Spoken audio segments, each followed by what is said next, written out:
Bosan jadi bingung tiap bulan saat gajian karyawan? Halo, selamat datang di channel kami, tempat kamu belajar semua tentang keuangan bisnis dengan cara yang seru dan mudah dipahami.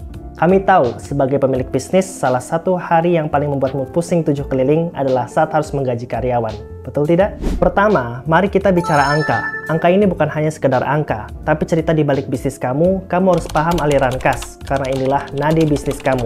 Pengelolaan aliran kas yang baik akan membuat kamu leluasa saat gajian tiba. Kedua, kenapa budgeting itu penting? Budgeting seperti peta harta karun, tanpa itu kamu akan tersesat di lautan belanja. Buat anggaran bulanan untuk semua pengeluaran, termasuk gaji karyawan. Ini akan membantu kamu menghindari kejutan yang tidak menyenangkan saat akhir bulan tiba. Ketiga, mari bicara tentang sistem. Sistem yang efektif bukan hanya sekedar sistem, tapi juga penyelamat hidupmu. Gunakan software penggajian untuk mengotomatiskan proses dan mengurangi kesalahan. Ini akan menghemat waktumu, energimu, dan tentu saja menghindari kekeliruan yang mungkin terjadi. Keempat, menabung itu keren. Ya, kamu tidak salah dengar. Menabung untuk gaji karyawan sejak awal bulan itu strategi yang cerdas. Ini seperti mempersiapkan payung sebelum hujan. Jadi ketika waktunya tiba, kamu tidak akan kehujanan.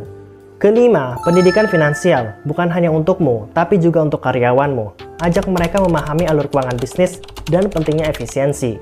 Semakin mereka mengerti, semakin mereka dapat membantu bisnis berjalan lancar. Sekarang, bagaimana cara menerapkan semua ini? Pertama, duduklah dan hitung. Hitung semua kebutuhan dan buatlah anggaran yang realistis, mulai dari kecil asalkan kamu mulai.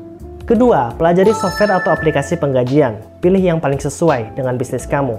Ingat, teknologi ada untuk membantumu. Ketiga, buka dialog dengan karyawanmu. Mereka harus tahu situasi keuangan bisnis dan bagaimana mereka dapat berkontribusi. Komunikasi yang baik adalah kunci. Keempat, lakukan review rutin. Keuangan bisnis bukan hanya tentang hari ini, tapi juga tentang masa depan. Review keuanganmu secara berkala untuk memastikan semuanya berjalan sesuai rencana.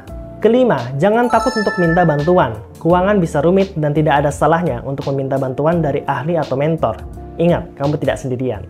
Ingat, menggaji karyawan bukan hanya tentang uang, tapi tentang menghargai kerja keras mereka. Dengan perencanaan yang tepat, kamu tidak hanya akan mengurangi stresmu, tapi juga membangun tim yang kuat dan setia. Kami harap tips ini bisa membantu kamu mengelola keuangan bisnismu lebih baik lagi. Jangan lupa untuk like, share, dan subscribe jika kamu menemukan video ini bermanfaat. Tinggalkan komentar tentang topik apa lagi yang ingin kamu pelajari. Sampai jumpa di video berikutnya. Tetap semangat dan sukses selalu. Belajar keuangan bisnis, jadi ilmu keuangan.